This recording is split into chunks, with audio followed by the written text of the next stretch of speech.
Ako ba? Ikaw ba yan? Si Tantan? Tantan pala ang pangalan. So mga kababayan, ako naman po ang inyong lingkod, si Jet Claveria po. Nagbabalik pa rin dito sa ating sa ere. Dito sa Wisdom News Online. Wisdom News Online tayo. Kasi ito, dito po sa Wisdom News Online, kumustahan po. So kumusta na po kayo sa mga oras na to?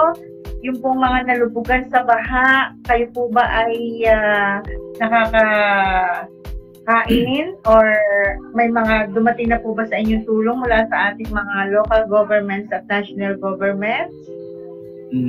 Tsaka alam nyo, galing kami dito sa Laurel, Batangas. Sa Laurel, Batangas. Di pag mo, inipot ka na yung punta mo sa mga lugar, hindi ko na kaya yung mga ganyan. Ganun talaga pagka, alam mo na, hindi ko natutuloy. Maganda. Ganun talaga, pag umagat ng paligid. Diba? Hindi, kasi... So, gusto ko din pumunta, alam mo, Tantan. Gusto ko din pumunta sa mga ganyan. Kaya lang, syempre, wala naman akong driver. Kung ako naman mag-drive, para naman ang hirap. Diba? So, yun, hindi mo nakakapunta. Kasi maraming dahilan. Maraming dahilan kung bakit hindi ka makapunta. Una, wala ka driver. Tapos, one man team ka. Diba? Oo. Tapos, na yung ano pa yung pinaka reason, number one reason, ba't di ka makapunta? Walang pera, walang panggas. Ayun. Hindi, kasi alam nyo, grabe nga yung nangyari dito sa Laurel, pinuntahan natin. Oo nga. Nakita natin doon sa mga pinadala mo sa akin mga video na talaga namang nakakalungkot, no? Pati sementeryo, tapos yung mga nagaganan na tabunan ng buhay. Oo. Natabunan ng buhay yung impyerno? Sementeryo. Hindi, sabi mo kasi, di ba, natabunan ng buhay yung mga... Doon naman sa ibang lugar yun. Doon sa ibang lugar. So, ito, pakita natin ito nga. Pakita natin...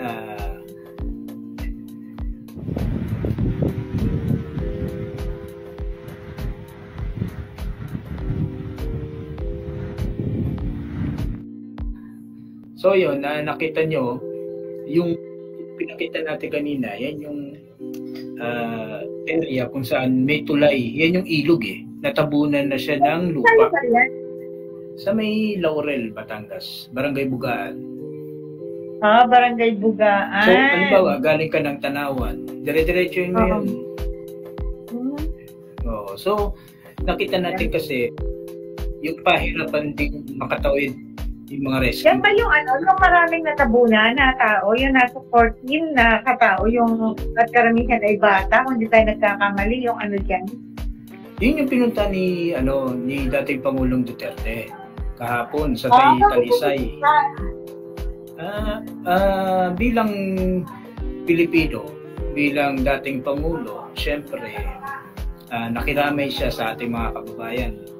At makikita mo nga sa television, napanood natin, hinahalikan pa niya yung kabaong ng bata na Napaawa naman, no? Oo. At isa pa dyan, bago siya pumunta dyan, alam naman natin nung Monday, nagkaroon ng hearing dyan sa Senado. Oo. Medyo hindi nga natin alam kung matutuwa, pero kakabahan, madaming mga pakiramdam na alam mo, kabubulat ng ating mga viewers, ating mga kababayan. Pero alam mo, dun sa nangyari dyan sa Senado last na hearing, nakasama si PRRD, si Lima, saka yung isang si Police Colonel Hector, Hector Rejaldo. Ang tapang niya, kasi talagang inilantad niya kung ano yung mga napag-usapan doon sa Quad Committee na sinasabi nga ng ating mga netizens na Quad Committee. Kasi, yun nga, maraming tanong Maraming tanong. Bakit ganun yung sinabi, yung inilabas ni Colonel Grijaldo? Ang tanong. Pero naniniwala ka doon sa kanyang mga ipinahayag? Kasi pwedeng oo, pwedeng hindi. Pero more on ano kasi, parang opinion ko lang Ganun din, tanong natin yung mga viewers sa kanila, ano opinion nila. Kasi ang sa akin, ba't ko ilalagay sa kapahamakan yung buhay ng pamilya ko pag nagsinabi ko yung ganito? Oo. Kasi alam mo dun sa sa mga ipinahayag niya, dun sa ginawa niya, nagpataas ng moral ng PNP. Kasi alam mo naman, dun sa mga pangyaring nakaraan, lalo na ito si Colonel Garma or si PM Garma, ay umamin. Tama yung sinabi mo na nagkukwentuhan tayo, no? Kung bakit siya umiiyak. Tapos parang nakaganyan na siya, di ba? Nakaganyan na siya habang binabasa niya yung statement na para ba sinasabi na ayaw kong basahin ito, di ba? Parang ayaw kong napipilitan lamang talaga ako na basahin ito pero hindi dapat, di ba? Tama. Ang isa kasi napansin ko, umiiyak siya. Dahil umiiyak talaga siya. Di ba may anak siyang PWD?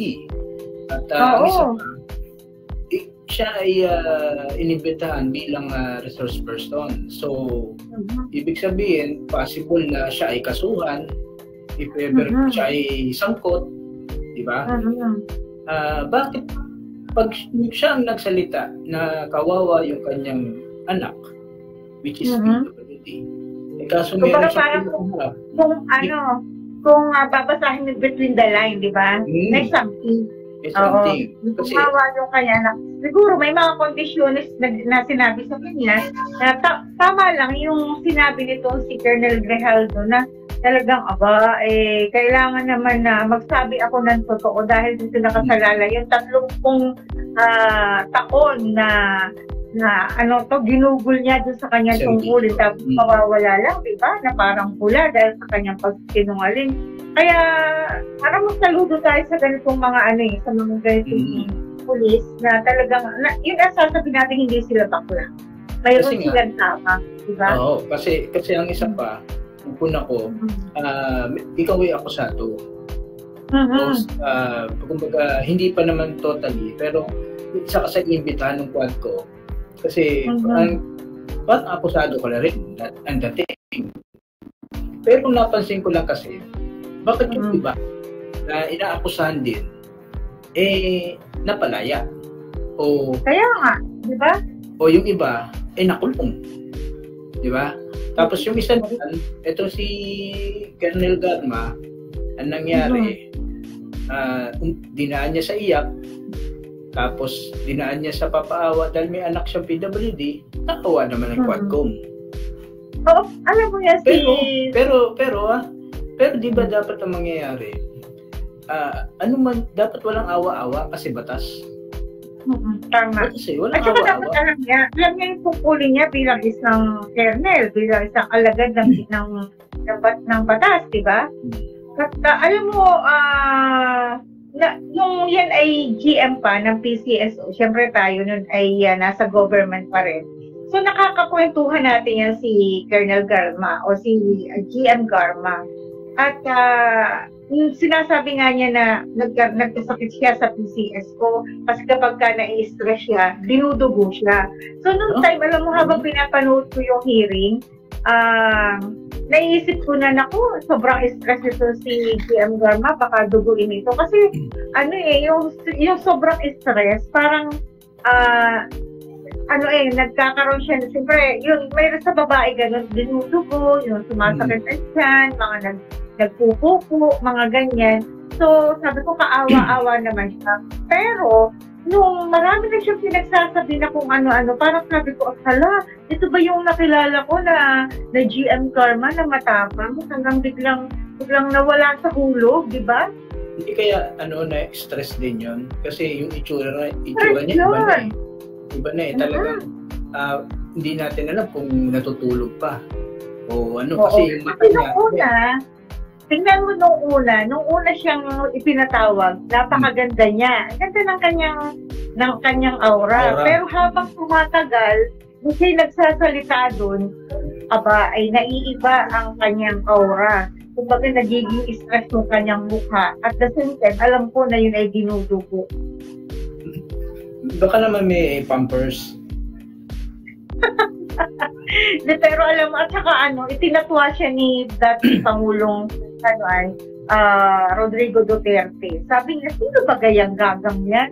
Nung tinanong siya na kung may kinalaman si Garma, kilala ba niya si Garma, parang inano niya no? Inano niya, anong sabi? Kumbaga, para makikita niyo sa akin, umiiyak siya, bakit siya umiiyak?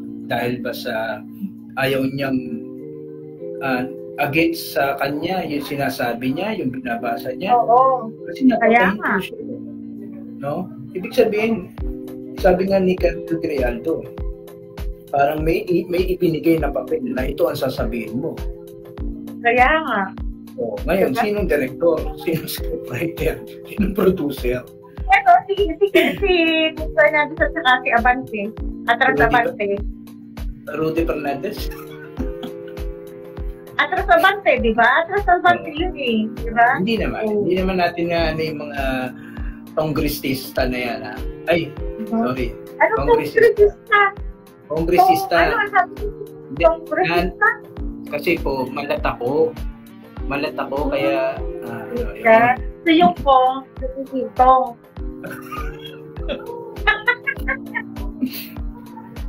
So, ayun, yung nga, nagbitaw, ikaw ba, magbibitaw ka ng salita na under oath ka, tapos babanggitin mo na pinuwento pa niya ni Colonel Grialdo yung tungkol sa asawa niya na parang napapansin balisa o problemado, natutulala. Ano ako talaga sa kanya? Hanga ako. Saludo tayo. Gano'n ba pag saludo? Ganyan. Hindi, pero kasi may mga PNP official naman na hindi naman lahat ganoon na kayang-kaya ng mga kongresista. Talagang malat. May gamot ba kayo sa malat? Bakit? Saan ka ba kumalita? Parang nag-consult ka? Hindi, yung mga kongresista. Talaga, ano ka nun? Pinamalat ka. Ano ba yan? Bigla mo nila ako tinawagan, hindi mo lang ako nakaayos. May gas. Kailan ba kayo nag-ayos?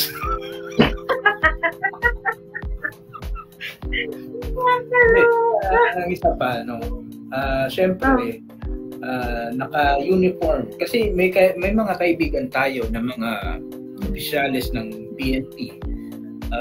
Pag nakasuot sila ng uniform, automatic yan. Siyempre, gagalangin mo yan. At saka at saka tinanong siya kung gusto niya maging general, di ba? Na alam niya na kapag natinanggap niya yun, tuturuan siya magsinungaling, di ba? Tuturuan siya magsinungaling dun sa ng Quad Committee. At parang ako may may bumabar sa lalamunan. But yung Quad ay nagiging Quad Committee, di ba? Akala ko tuwad ko eh. Bakit tuwad nila ng tuwad? Diba? Kasi lahat kasi nung mga sinabi niya, buong tapang naman niya inilabas bilang official ng Philippine National Police. Kasi meron din naman si General Torre, matapang din yan. At saka bakit yung mga inilantad o ipinahayag nito si Garma ng mga police din, nagsiamin ba sila or nakiayon dito kay Garma? Siguro pinatawag din sila dun sa isang kwarto, no? At may mga pinaano sa kanila na ito yung dapat yung sabihin, suporta o supplement dun sa sinabi naman itong si Garma. Ibig sabihin, gawa na. Kung magagawa na. Kaya sabi nga nito si Colonel Grijaldo, hindi naman ibinigay sa kanya yung kanyang sasabihin kasi siguro nakaramdam ito si Congressman Dan Fernandez na hindi niya sasabihin itong mga itong sinulat nila, diba?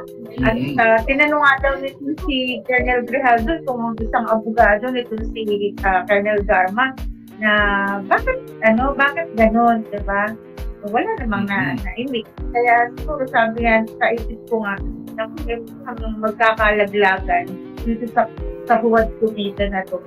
kung sino talaga. Minamanat ka. Alam mo, nung time na pumunta, napunta akong Davao yata or kung saan. Nakakwentuhan ko sa airport ito si dating CCSO Director Sandra Ka. At sabi nga niya, naniniwala na isang araw siya naman ay papatawag ko sa Kongreso. Sabi nga niya, alam ko na operahan siya. Ang sabi nga niya, kung siya ipatatawag, talaga sasabihin niya yung totoo. So, kulan na siya daw ay makontent kasi kung dadalan daw siya ng damit at saka mga gamot para daw hindi mo siya palabasin dahil alam niya na makakontempt siya dahil hindi niya gugustuhin o sasabihin yung mga ipapasabi sa kanya ng Quad Committee. Ganyan nga ang nangyari. Diba? So, edi abangan natin yun. Siguro paglabas niya. Kaya naman, yung katawag na ba siya, dumating na itong si dating Pangulong Rodrigo Duterte sa Senado. At sabi nga niya, gusto kong tapusin na ngayon, ayaw kong babalik pa dito, di ba? Kasi hanggang madaling araw tayo tapusin natin ito. Hindi kita subaybayan yun kasi syempre antok na din ako. Sabi niya, napakamahal ng pasahe papunta dito sa Manila, mabuti kung papasahihan ng gobyerno. Siya doon na may namumuhay lang doon sa kanyang retirement, di ba? Oo. Pension niya. Pension. Magkano po pension ng Pangulo? Depende. Paano kung halimbawa, baka inilipat na sa ibang agency. Parang yung PhilHealth, di ba? Nagkaroon na ng TRO. Yung PhilHealth, di ba? Nasa isip ko na din niya, sabi ko kung magkakaroon ka ng TRO at saka talagang hindi dapat na mangyari dahil sa alam naman natin na ito pera ng mga miyembro ng PhilHealth, hindi naman ito sa government.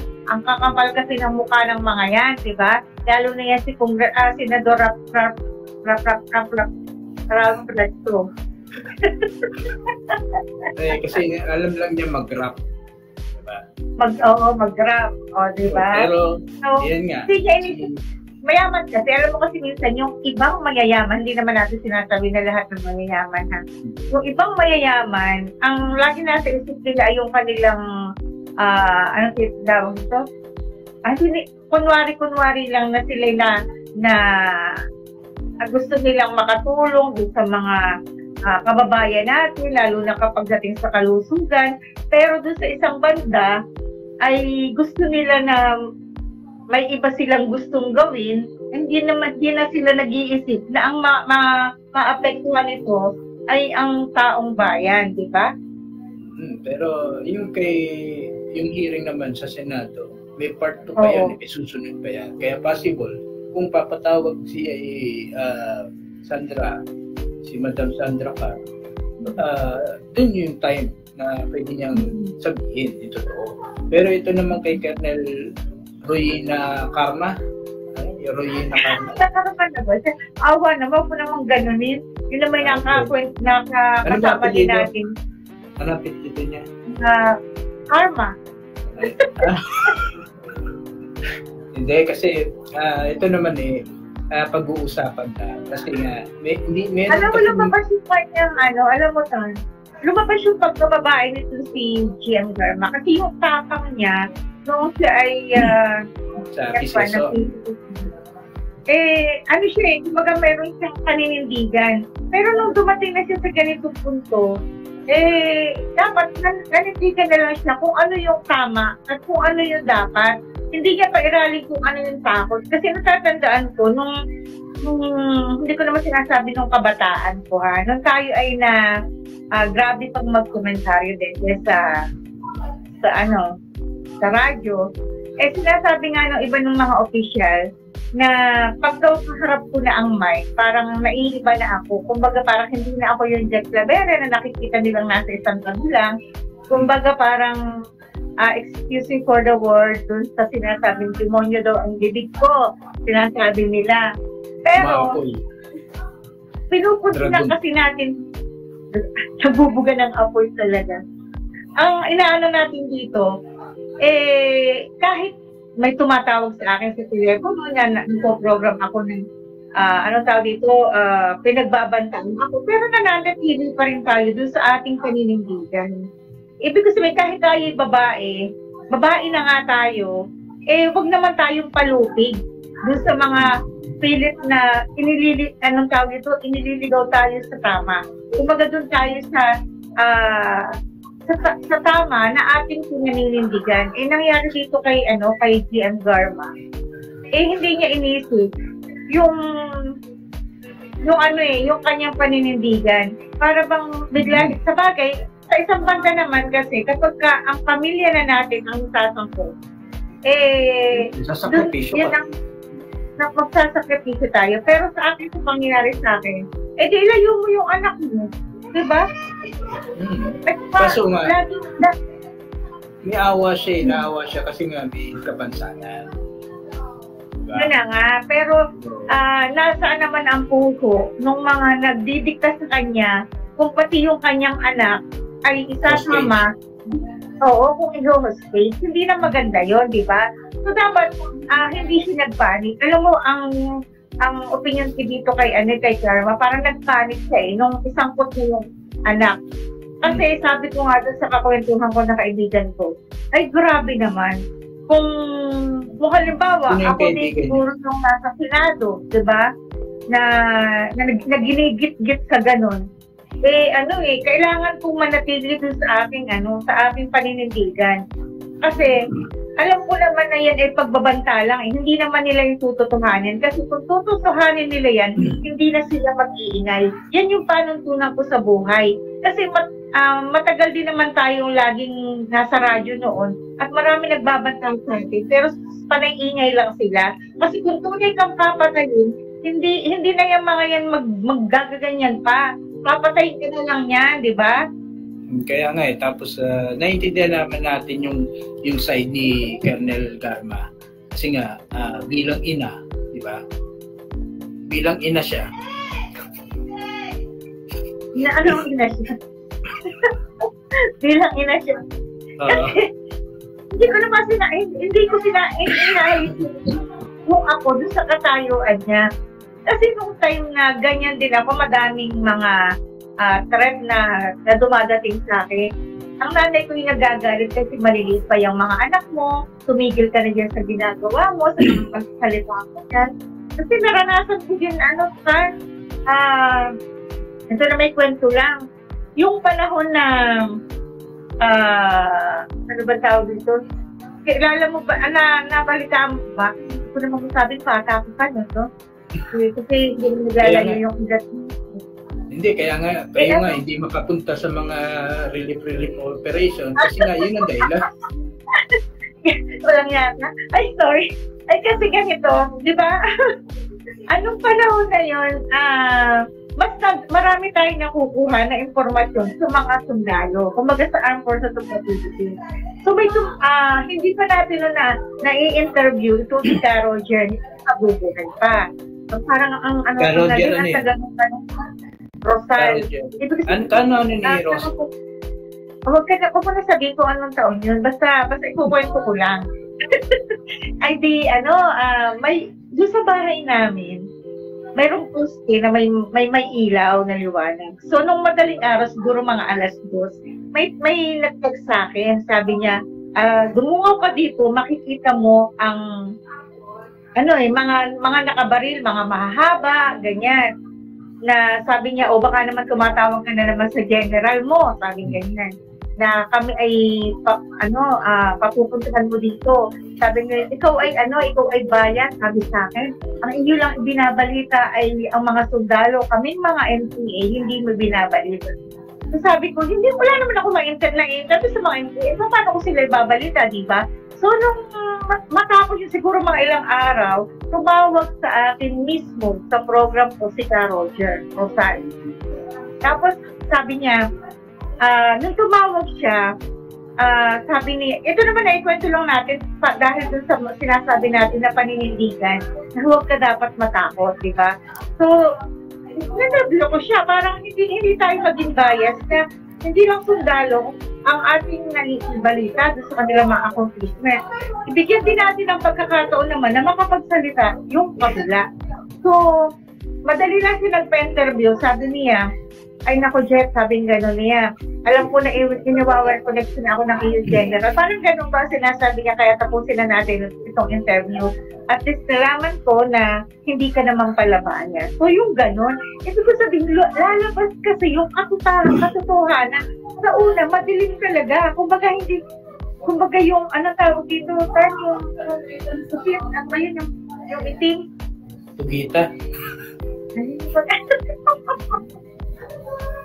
Kita ba? Oo. Yun. Pusit ba yun? Ay, diba, maitim siya. So, dapat ay, paano mo mapapalinaw yun kung talagang maitim na siya, di ba? Pero kung ikaw ay, kung malakmaga sa tubig ay malabo, lilinaw yan eh. At, kumbaga, yung katotohanan ay mangingibabaw pa rin. Yun ang ibig kong sabihin doon sa pangyayari dito kay Garma. Kasi talagang nawala yung ina-idol ko pa siya noon. Kasi Kernel siya. Pero nagtataka ko nung nakita ko siya kasi sa PCSO. Di ba matangkad na payat siya? Matangkad. Kasi katawan ko din siya. Mataba din? Masakaba din ako ganun kataba ngayon. Pero parang kakaiba yung mukha niya sa ngayon eh, no? Ha, iba. Iba talaga. Malaking pagkakaiba. Siguro ang dami na niya nakain. No? Ang dami niya nakain sa mga... Ako naman taka dyan sa mga nasa government. Hindi naman tayo nagmamalinis, no? Kaya lang, kumbaga, bakit hindi na lang tayo magkasya doon sa sweldo natin? Bakit pinakailangan pa na milyon yung nakawin nila or ano pa man? Eh kasi, aanin mo naman na pag namatay ka, di ba? Pag-aagawan lang yan ang mga anak mo or hindi mo naman kaya dahil niyang milyones na yan. Eh bakit hanggang nakakakain ka sa loob ng isang araw na yung pangangailangan mo ay natutustusan, tama na sana yun, di ba? Magnakaw ka pa, ewan mo ba sa mga yan? Pero sa mga susunod na hearing sa Senate, siguro papatawag sila Colonel Garma, tapos lahat ng mga iniimbestigahan sa Quadcom Committee. Oo. Kaso, sasama ka? Hindi. Saan? Sa Karma? Kay Garma. Hindi, pero... Alam mo, doon sa hearing kay PRRD, no? Nagpalakpakan pa, pero mali naman yun. Dapat hindi sila nagpapalakpakan kahit parang gusto nila yung isinagot nito si PRRD, di ba?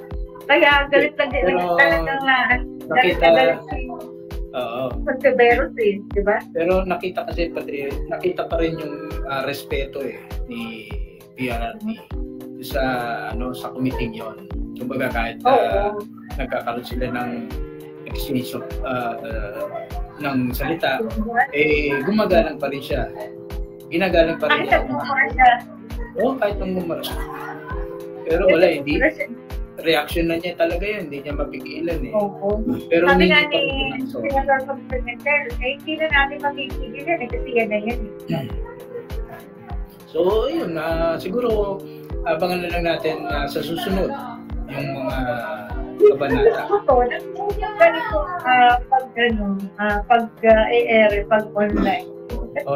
Gusto kasi busy. Kaya lang ay wala talaga akong time. Baka may gusto kayo promote. Ay po-promote ko yung aking mga perfume. Alam niyo ako yung nagmamanufacture nito kami. So, JC Fragrance and Collections. Napakabango nito, guys. Kahit kung gusto niyo na mga signature scent na mura lang, ay dito lang kayo sa JC Fragrance and Collections. O, diba? And, magbasa din po kayo ng Wisdom Newspaper at I Want Newspaper.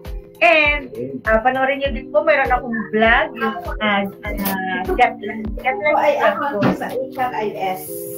Parang ang daming tao dito sa HRIS. Sige. At sa susunod ulit, ingat po. Doon po,